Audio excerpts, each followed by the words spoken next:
Praise the lord. मसीह यीशु के नाम में आप सबको सलाम। Very happy pastors day to all the pastors and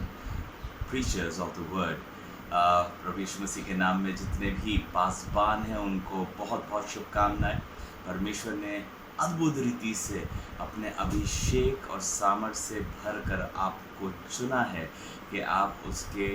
वचन को बहुतों तक पहुंचाएं, उसके छुटकारे के वचन को बहुतों तक पहुंचाएं और बहुतों के लिए छुटकारे का कारण बने। ये अद्भुत बात है, ये धन्यवाद का विषय है। और आज की सुबह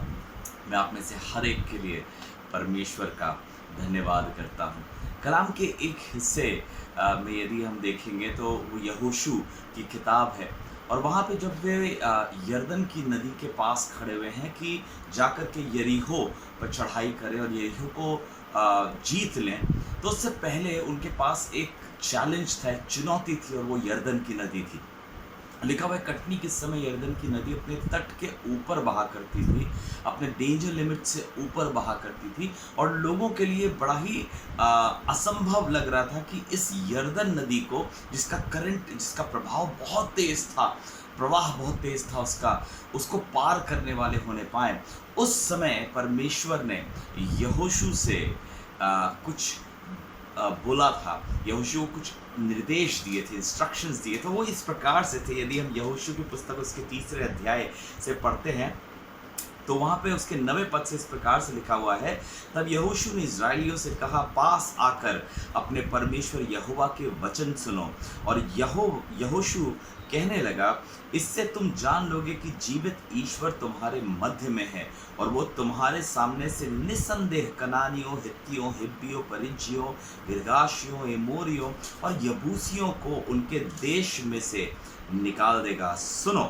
पृथ्वी भर के प्रभु की वाचा का संदूक तुम्हारे आगे आगे यरदन में जाने पर है। इसलिए अब इज़राइल के गोत्रों में से 12 पुरुषों को चुन लो, वे एक एक गोत्र में से एक पुरुषों, और जिस समय पृथ्वी भर के प्रभु यहोवा की वाचा का संदूक उठाने वाले याजकों के पांव यरदन के जल में पड़ेंगे, उस समय यरदन का ऊपर से बहता हुआ जल थम जाएगा और ढेर होकर ठहर जाएगा। परमेश्वर ने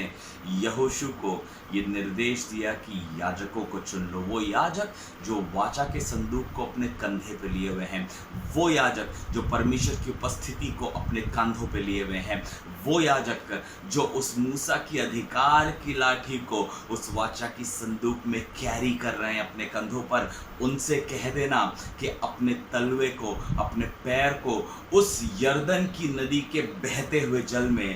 टिका दें। और जब वो अपने पैरों को, अपने तलवों को टिका देंगे, उस समय यरदन की बहता हुआ वो जो जल है, वो जो डेंजर लिमिट से ऊपर बह रहा है, वो जिसका खौफ लोगों के अंदर है, जिसकी चलते लोग सोच रहे हैं कि वो हो सकता है वो यरीहो में प्रवेश ना कर पाए, परमेश्वर कह रहा है वो जल थम जाएगा और तुम इसको पार करने वाले हो जाओगे। यहाँ पे इस प्रकार से लिखा है इसके 14वें पद से, इसलिए जब प्रजा के लोगों ने अपने डेरों से यरदन पार करने को कूच किया और याजक वाचा का संदूक उठाए हुए प्रजा के आगे आगे चले और संदूक के उठाने वाले यरदन पर पहुंचे और संदूक के उठाने वाले याजकों के पांव यरदन तीर के जल में डूब गए। यरदन का जल तो कटनी के समय सब दिन अपने तट से ऊपर बहा करता था। तब जो जल ऊपर की ओर से बहता आता था, वो बहुत दूर अर्थात आदाम नगर के पास जो सारतान के निकट है रुककर एक ढेर हो गया और दीवार सा उठा रहा, और जो जल अराबा का ताल, जो खारा ताल भी कहलाता है, उसकी ओर बहा जाता था, वो पूरी रीति से सूख गया और प्रजा के लोग यरीहो के सामने पार उतर गए और याजक यहोवा की वाचा का संदूक को उठाए हुए यरदन के बीचों बीच पहुंचकर स्थल पर स्थिर खड़े रहे और सब इजरायली स्थल ही स्थल पार उतरते रहे। अंत में उस सारी जाति के लोग यरदन पार हो गए। धन्यवाद करता हूँ एक ऐसे परमेश्वर का जो ऐसे याजकों को खड़ा करता है, जो ऐसे लोगों को, ऐसे साधारण लोगों को चुनता है कि असाधारण रूप से परमेश्वर की सामर्थ को दूसरों पर जाहिर करने वाले होने पाए, उनको दूसरों के बीच में प्रभाव में लाने वाले होने पाए। और ये एक बहुत अच्छा एग्जाम्पल है जहाँ पे हम देख रहे हैं लोग डरे हुए हैं, लोग खौफजदा हैं और चिंतित हैं कि कैसे यरदन नदी को पार करेंगे। उस समय परमेश्वर ने याजकों को इस्तेमाल किया, वो जो वाचा के संदूक को कैरी कर रहे थे, वो जो परमेश्वर की उपस्थिति को कैरी कर रहे थे, उनको कहा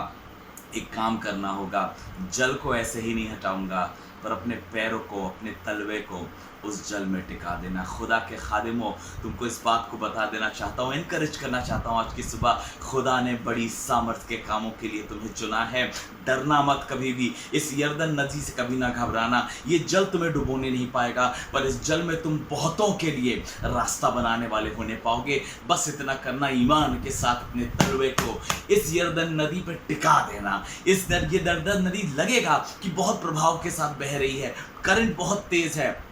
कई बार बीमारियों का करंट बहुत तेज लगेगा, कई बार आर्थिक समस्याओं का करंट बहुत तेज लगेगा, कई बार खिलाफत करने वालों का करंट बहुत तेज लगेगा, कई बार वो परिस्थितियां जो परिवारों को तोड़ रही हैं, उनका प्रभाव बहुत तेज लगेगा। पर ऐसे स्थानों में जाकर के अपने तलवे को टिका देना, और जब तुम अपने तलवे को टिकाओगे उस परमेश्वर की हुजूरी के द्वारा जो तुम्हारे कंधों पर है, जो तुम्हारे द्वारा परमेश्वर के लोगों के बीच में काम कर रही है, वो हुजूरी लोगों के लिए एक मार्ग तैयार करने वाली होने पाएगी। एक समय था जब निर्गमन में ये लोग पांव पांव चल करके निकल गए थे, ये लोग स्थल ही स्थल चल करके ये लाल समुद्र के पार हो गए थे। उस समय मूसा की लाठी मूसा के हाथ में थी, वो अधिकार की लाठी मूसा के हाथ में थी। आज भी लाठी काम कर रही है, पर वो लाठी आज याजकों के कंधों पर उस वाचा के संदूक पर रखी हुई है, और याजक के द्वारा परमेश्वर काम कर रहा है। इसी के साथ साथ मैं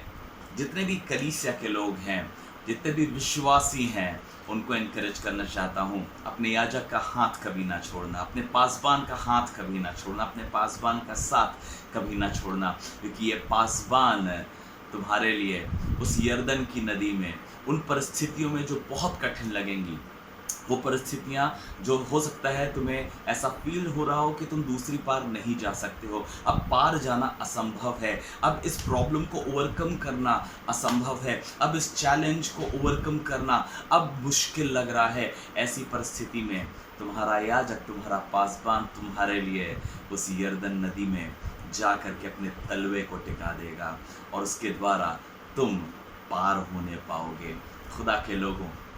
आज की सुबह जब पूरा संसार पास्टर्स डे को मना रहा है, मैं इनकरेज करना चाहता हूँ हर एक खादिम को, खुदा तुम्हारे साथ है, उसकी हुजूरी तुम्हारे साथ है, उसका अधिकार तुम्हारे साथ है, और इसीलिए इसके द्वारा तुम अपनी कलीसिया के लिए, तुम बहुत से ऐसे लोगों के लिए जिन तक सुसमाचार का प्रचार हो रहा है, उनके लिए एक मार्ग तैयार करने वाले ठहरने पाओगे। और खुदा के विश्वासियों, आज की सुबह तुम्हें कहना चाहूँगा,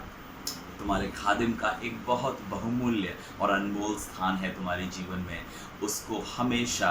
अपने जीवन में बहुमूल्य जानना, क्योंकि वो तुम्हारे लिए बहुत सी समस्याओं में, बहुत सी परिस्थितियों में मार्ग तैयार करने का एक ज़रिया ठहरेगा। हाँ, काम तो परमेश्वर की हुजूरी करेगी, वो वाचा का संदूक करेगा, काम तो मूसा की लाठी करेगी जो वाचा के संदूक में रखी हुई है, पर परमेश्वर इन याजकों के द्वारा उस सामर्थ को जाहिर करके काम करने वाला होने पाएगा। इसके बाद हम पढ़ते हैं कि ये यरदन इन्होंने पार कर लिया, और इसी वाचा के संदूक को कैरी किए ये याजक चक्कर लगाते थे उस यरदन का, डेली एक चक्कर लगाते थे, और उन्होंने 7वें दिन जा कर के 7 चक्कर लगाए। और जिस समय जय जयकार हुई परमेश्वर की, जिस समय लोगों ने परमेश्वर की परस्तिश करी, उस समय यरीहो की दीवार ढा दी गई। परमेश्वर इन याजकों के द्वारा लोगों के जीवन में काम करना चाह रहा है, उन दीवारों को गिराना चाह रहा है, लोगों को पार ले जाना चाह रहा है। मेरी दुआ यह है, परमेश्वर सामर्थ के साथ आप में से हर एक खादिम को इस्तेमाल करने पाए, कि बहुतों के लिए मार्ग तैयार करने वाले होने पाओ, बहुतों के लिए उन दीवारों को जो बहुत ऊंची लग रही हैं, उनको ढाने का काम करने वाले होने पाओ। काम परमेश्वर की सामर्थ, परमेश्वर की हुजूरी, परमेश्वर का दिया हुआ अधिकार करेगा, पर जरिया